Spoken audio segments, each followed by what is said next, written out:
Welcome, Therapy Flow Squad. We're excited to be back with you. Coming to you after Thanksgiving. I'm feeling the burn a little bit from wall to wall appointments today, trying to get caught up. And I know many of you are probably feeling some of the same burn. How about you, Attilio? Yeah, definitely.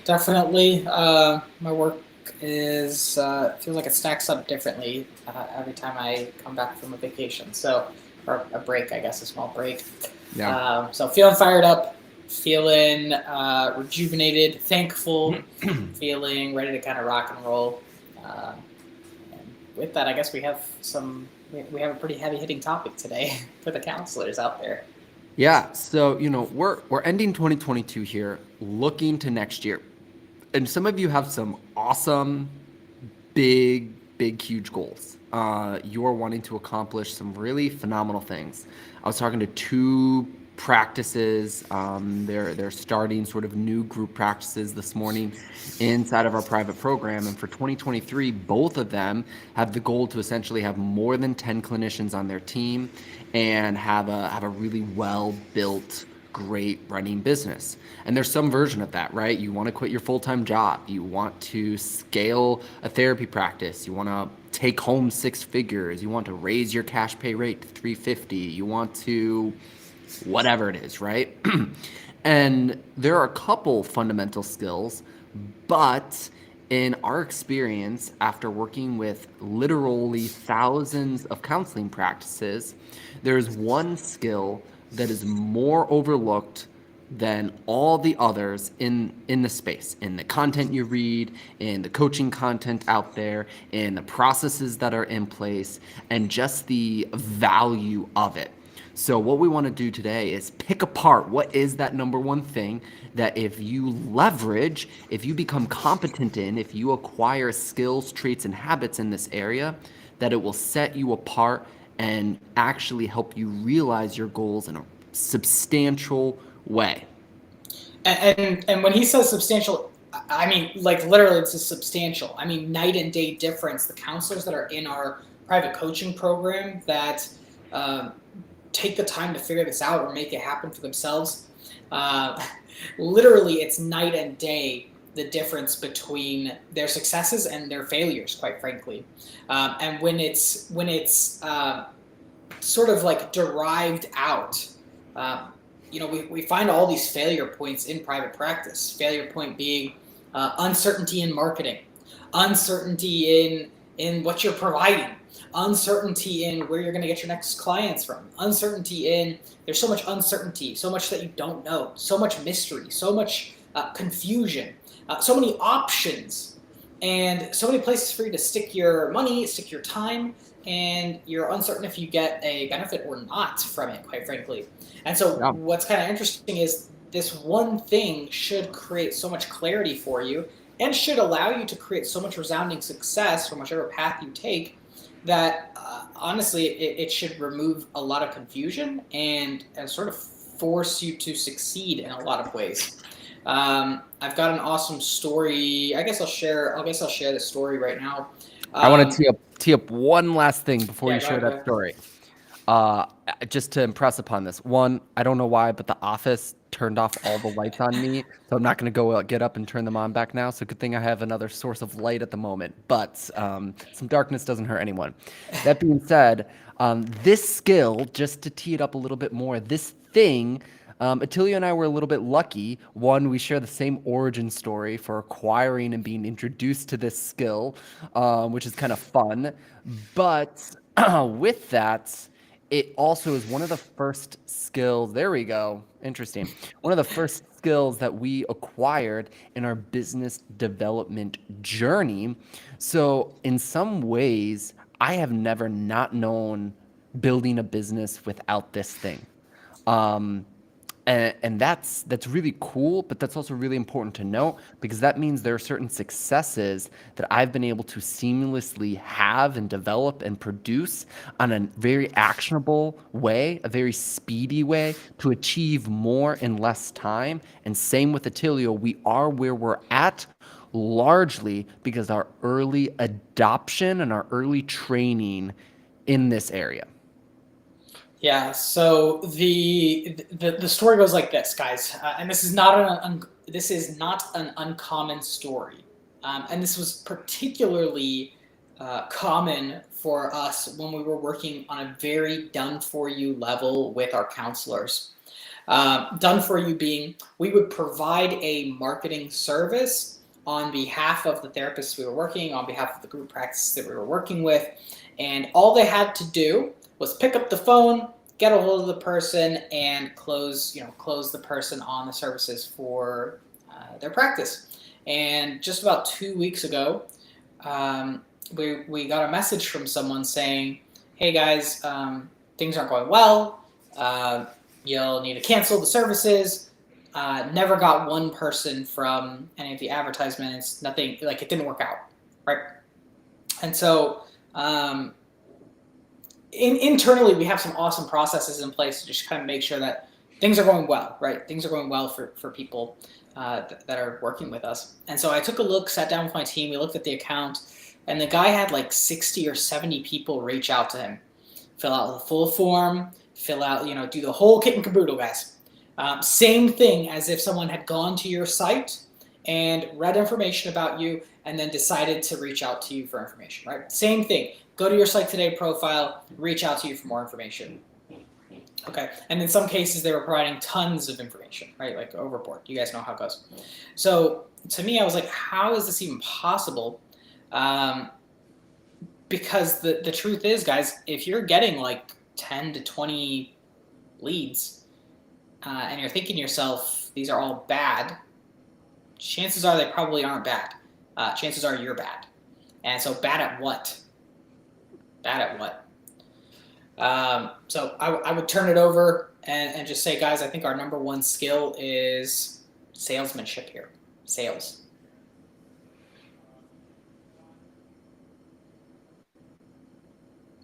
Oh, Josh, did I lose you? Yeah, sorry, say that last piece. I was just saying, I believe our number one skill is sales. So the chances are that if you guys are getting 10 to 20 people who are reaching out to you to work with you, and you're not able to turn even a single one of those into a paying client, you're what's wrong. And I think sales means a lot. And we've talked a lot about sales in this group in the past. And I don't think we need to do a deep dive into defining what sales is and what it looks like. We have some other great content if you go back into what we call a value driven sales process and how important it is for you to understand that in your business. But there are a couple big buckets in it. You have to learn how to generate interest in your business. You have to learn how to close that interest in your business. And then you have to fulfill on services. As counselors, you guys are typically great at fulfilling your services. You provide awesome therapy. And we know that. Like, you guys are amazing individuals.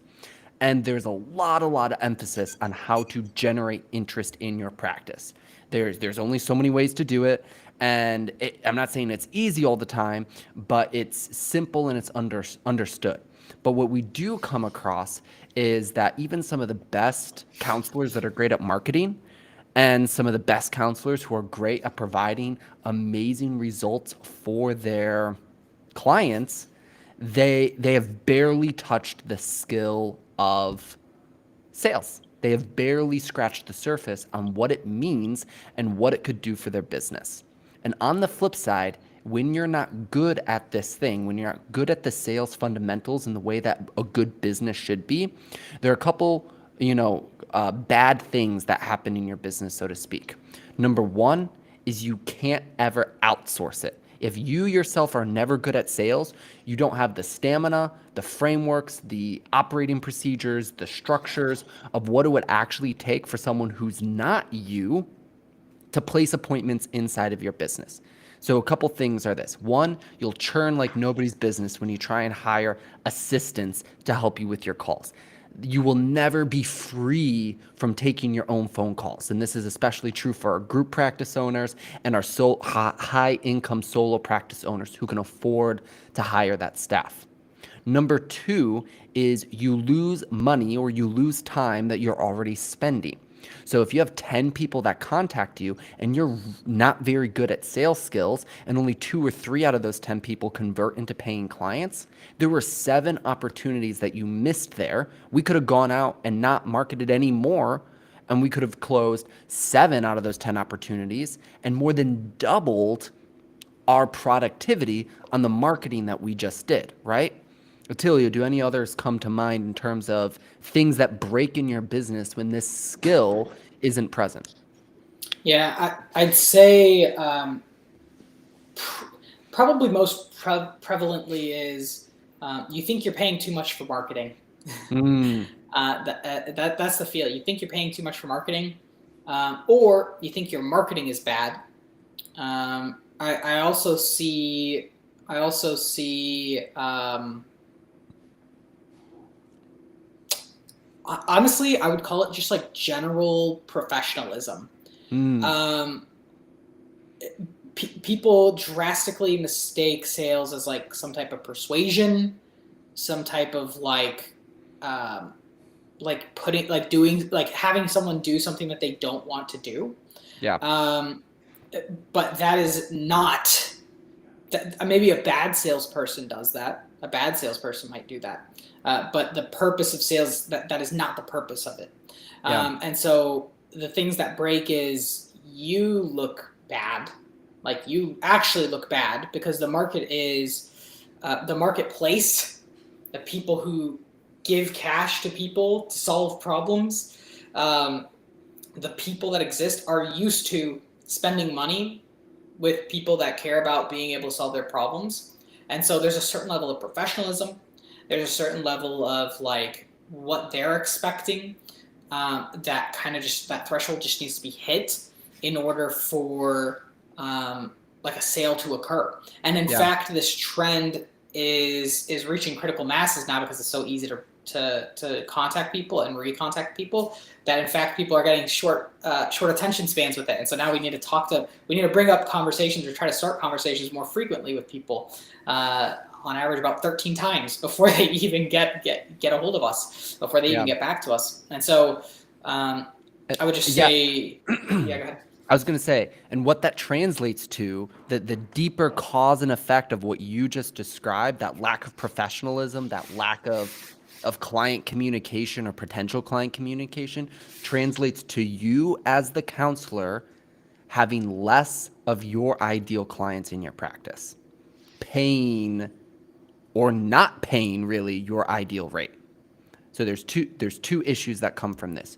The inability to correctly have a sales process and a sales skills kills your ability to get your top tier rate because you cannot adequately communicate how you solve the problems you solve at the price point you solve. That is a value driven sales process, is revealing the information that shows that your value for your service compared to the person's need is so much greater than whatever price point or time point it's going to cost them, right? And when you don't do that, and a lot of counselors don't, your best clients are left on the table. Now, this is a really outrageous example, but I know the quality of your guys' services would measure up to helping presidents and princes and the most expansive rich CEO or whatever it is out there. You think of your dream untouchable client, right? And maybe that's just a stay-at-home mom that wants to live her life a little bit better, right? What is the quality of information, of care, of professionalism that that person hopes to receive in order to find their ideal therapist, right? And are you in your sales process living up to that? And again, an outrageous example, but if you don't confidently say, I could get on the phone with, a previous president of the United States and share confidently about how I would equip them through whatever it is that they're going through, right? Or whoever it is in your niche that you want to dream, how can you expect them to see your value, see your process, and see your price point as something that they want to say yes to? And the unfortunate truth is that is a you thing. In this day and age, with someone with so many options and so many people out there, Our ability to capture their attention, run a great value-driven sales process is the number one thing you can do, because if you are if you are given, tossed a perfect pitch, an easy layup, right? And you haven't ever practiced how to shoot the ball or swing the bat or whatever analogy you want to use, and you miss, that's what's happening in your sales. Is you're given the perfect layup, the perfect opportunity, and your lack of preparation is the miss, right? It's a whole nother conversation. Talk about how do we create those opportunities in marketing and do that successfully. Right now, we're zeroing in on the fact that when the opportunity is in front of us for our ideal client, sales and great sales is what allows us to bring that home. And you don't know what you're missing. And maybe this is where we can take it next to Tilio. Sales is so much more than just that 15-minute consult on the phone. What else does what we say sales bleed into or show up in? Yeah, I'll kind of preface it with this. I truly believe that sales is the greatest service that you can provide to your clients. And the reason why I say that is because it's something that happens before they even spend $1 with you. So it's completely free. It's also the thing that's going to have them make the decision or take the habit-breaking action to actually go through with your service. If someone doesn't actually go through with your service, they actually don't get any better. And so if someone's not making a decision to work with you, guess what they're doing? They're either working with someone else, which some of you might like that. I don't know. If you're good at what you do, you hope that people are working with you rather than someone else, right? If you're good at what you do, people should be working with you because you're going to actually help them get results that they want. So let's slash that off the list. But beyond that, guys, salesmanship shows up in your marketing. So if you're listening to your prospects, salesmanship shows up a little bit in your marketing. It shows up in your conversations. It shows up in your follow-up. It shows up in anytime you reach out to someone, how frequently you show up for those people.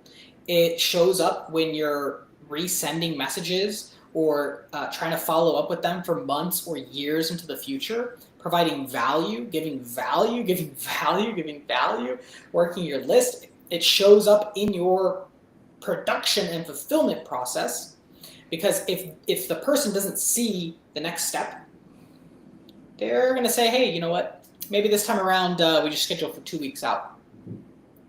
Or maybe they start saying, hey, you know what? I don't see value in this anymore. I don't understand the next steps. I don't understand what's going on, blah, blah, blah. And then all of a sudden you lose yourself a client. There's a little salesmanship involved in every single service, in every single moment that you provide a service with the person. There's a little salesmanship involved when they're calling in for customer service. There's a little salesmanship when they're having to reschedule. There's a little salesmanship, relationship building, throughout your entire business, whether you're aware of it or not. Yeah. Rescheduling, cancellations. There's all salesmanship. Yep. It's all salesmanship. Yeah, 100%. When Attilio and I were both exiting high school, there was a company out there that sold kitchen knives. The most outrageous, random thing you could possibly learn how to sell, right? But short of going door to door to sell my lawn mowing services, it was my first big exposure to trying to sell something. But it was really cool because, one, it was genuinely an amazing product. Once I got to know it, it was a phenomenal, cool, fun thing, was to sell like these high-end kitchen knives. And I kind of got into it. And Attilio, funnily enough, worked for the same company as one of his jobs. It's something that we have in common in like different times, different places, different states and such, but same company. And it gave us this base level function of the theory of sales and the function of sales. And here's what you have to understand. Knowing the best practices for sales. How many times should I follow up? Where should I follow up? X, Y, and Z. The logistics of sales, right? That's actually easy to learn. You could comment if you want to know that, and I could literally lay out best practices in like 10 sentences, and you'd be like, cool, I got it.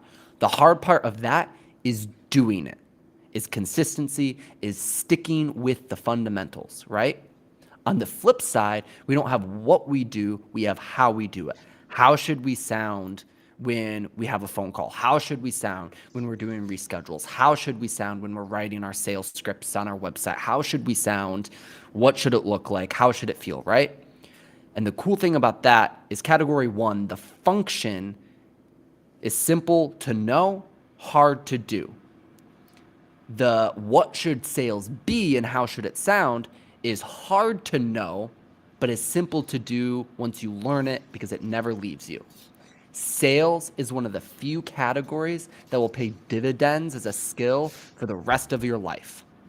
You might not need to be able to write your perfect Psych Today listing profile for the rest of your life. I sure hope not, right? But sales is something that for as long as you're a business owner in any category, and right now you just happen to be a solo practice owner, quitting their full-time job, or a group practice owner, training their first admin, whatever it is something that will pay you dividends for the rest of your life. Now let's talk about, because I think we drove home sales and selling sales, right? Selling, getting good at it. Where's the starting point? If you are like, I need to value this more in my practice, where should someone start with that? I think one, getting on board with the fact that you need to get on board with sales. Yeah, that's what I was going to start with too. That's great. Like I think because it honestly stunted my growth probably, and it's insane because I do have a sales background, but for some reason I was so scared about it in my own business. Despite the fact that I knew what I was doing was good and what I was doing was helping people. So getting on board with sales, I think, is probably number one thing. Yeah, and I'll interject there and just say that getting on board with it looks like the realization that any good business, any great business is good or great at selling their product, right? And the unfortunate truth is if you're a solo practice owner and you have no staff or no team, you have to be the one that's good at sales, right? If you're a group practice owner and you don't have anyone competent that's able to train and manage a sales staff, you're the one that has to be competent to be able to manage and train a sales staff, right? So you have to recognize the byproduct of a good business means having a good sales team and good sales best practices, right? And we have to lean into that with that truth and that knowledge. After getting on board, getting your head wrapped around it, I would say that the next most important thing is understanding maybe that it is ugly. It is not pretty. And that's because people are not pretty. People are ugly. Working with people is a headache, period. But the truth is, and people come to us all the time for this, people want to pay us for speed, right? People want to pay us. They want the knowledge to go faster. They're tired of where they're at. They want to get from where they're at to where they want to go in a short amount of time. And the brutal truth is, in order to do that, you need to be willing and able to work with the marketplace. And the marketplace is ugly. It's mean. It's short-tempered. It's selfish. The marketplace does not care about you or what you have. And even if it helps them, and then your guys' industry a little bit crazy too. Like literally, like if you sell toothbrushes, right? Great. The worst you're gonna have is the normal amount of people and some bad teeth, right? But in your industry, you get the normal amount of crazy, plus, unfortunately, the actual crazy, right? Because of the services that you're offering, and that makes this harder. Yeah. So the marketplace leads. The result from marketing is speed. It's speed, but only if you're willing to get after that marketplace. Okay. I'd also say too, I think like as a sub bullet point, I think everybody's expecting referrals from marketing and sales. The people who are like, I'm great at sales, but they've never done marketing, and they've only relied on people who are really well educated, booking times, or like referrals. That's not sales. That's not salesmanship. It's not sales. You guys are getting, what is that? Oh, T-ball. You guys are getting the ball put on the little tee. All you have to do is hit the ball and it'll go, far. You're not playing actual baseball yet. So I would say that the real game exists when you're able to go out into a cold marketplace, cold landscape. People want what you have. They resonated with your marketing material. They want what you have. It's just up to you to do the salesmanship and the work, the actual heavy lifting to make it work for you. And it's ugly. It's ugly, ugly, ugly. Yeah. I think number one, until it's not ugly. It's ugly until it's not ugly. I guess that'll be my yeah, I was gonna say number one Yeah. is the chaos, the pain, and the feeling of the suck. Because any counselor I've talked to and any non-counselor I've talked to, because I've trained lots and lots and lots of non-therapists on sales previously as well before we were in this industry and even throughout this industry, right? That feeling dissipates. The more you do it, the better you get, and the more you lean into the existence, right? It's sort of like, if you want to be healthy, unless you're super, super rich, you got to cook your own meals. And if you kick and you scream, it's going to be uncomfortable for the rest of your life. But if you realize and you accept and you lean in, cooking a good meal will become easier and easier and easier over time because it will be more integrated into who you are. Sales is the same thing. Maybe some pragmatics. Number one is just read some really good sales books on selling yourself, on copywriting, on structuring things. If you see like some courses that are even non-like therapy related for like sell yourself as a business owner. I think of like Story Brand as a really good organization that teaches you how to structure your brand, but kind of how to sell yourself, right? There are organizations out there beyond ours that teach you either non-contextualized ways to sell yourself, to market yourself, to have better conversations and flow. Go to Amazon and look up sales books, right?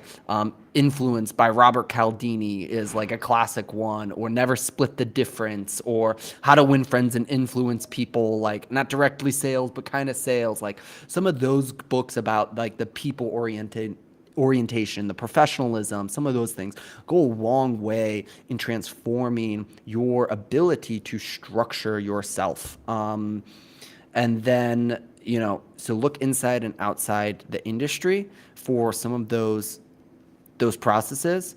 Join coaching programs and other places that teach this, that fluidly work on this. And then my last tip is twofold. Number one, script. Write a script, improve a script, process a script, and practice a script. Write a script, improve a script, process a script, practice a script, right? You're going to write a strong sales call. You're going to write email templates. You're going to write follow-up templates, right? You're going to systematize. You're going to write down every component of a sales process, right? And you're going to do it, and you're going to process what happens. And you're going to figure out, oh, that didn't feel good, or that worked well, or I got the result here. Man, I had 10 conversations and none of them closed, right? And you're going to process and try and come up with good answers to why that is and what part needs improvement. How do you round the corners, restructure the process, rephrase things, include more stuff, go learn more things, ask more questions, right? And then you're going to improve it by practicing. You're going to do it in a mirror. You're going to do it with a partner. You're going to do it with your spouse. You're going to do it with your team. And you're going to do it daily. You're going to do it weekly. You're going to do it monthly until it feels great, until it feels natural, until it's integrated and part of your process. You can't do something scientific if you're not doing it scientific.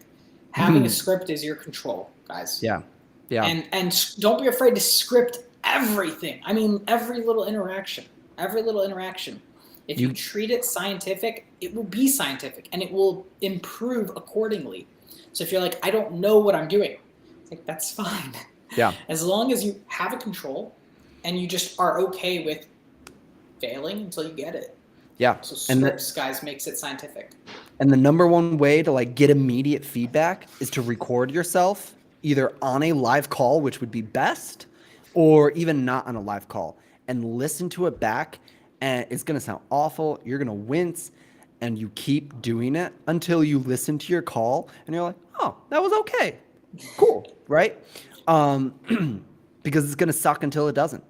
And if you take anything away from this call, if you're just joining us for the live right at the end here, the number one takeaway, and hopefully both Attilio and I can agree on this, the number one takeaway you can probably have from this call is script every single part of your sales process, start to finish, and cyclically, rhythmically, consistently practice it. However that needs to happen. And my last caveat to that is if you aren't getting very many conversations right now, if you aren't getting very many opportunities to sell yourself, you have to practice outside of it, right? If you get just way more conversations than you know what to do with, well, the best practice is doing and then evaluating afterwards. But most of you can't afford to let your practice runs be in the real world calls because they're too important to mess up. They're too important not to take seriously. They're too important to not approach the bench as warmed up as you possibly can, or coming off the bench as warmed up as you possibly can to go have success in the field. So you got to warm up outside. You got to practice outside of the game. Yeah, I talk to therapists all the time that are like, I love the theory of sales. It's like, me too. It's very interesting. The way the brain works, the way that we can talk people to take action, because there's a certain apprehension people bring to the table when it comes to change, when it comes to improving themselves, and even if they want the change, there's a lot involved. There's fear. They don't trust you. There's a lot mechanically that's happening that has to happen for sales. And so the theory, it's beautiful, but the big caveat is you have to do it. And the only way you get better is by doing it. I can't agree more. Yeah. We had a 3-part video series, like sales fundamentals and a value-driven sales process, as we wrap up today inside of the Facebook group. That's free content.